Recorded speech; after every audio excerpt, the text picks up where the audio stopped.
I just feel like I could spend hours reading, and I want to share that joy of reading books with other people. That's what made me want to pursue this career path.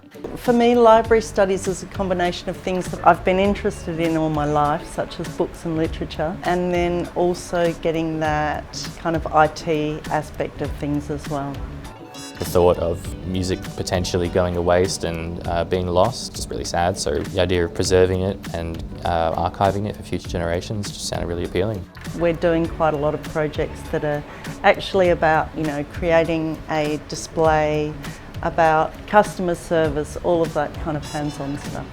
It's great, it's really engaging and not something you would have expected from library course especially, you would think maybe just books and talking about those, but no, it's really good. It's a lot more than I thought it would be. It was surprising.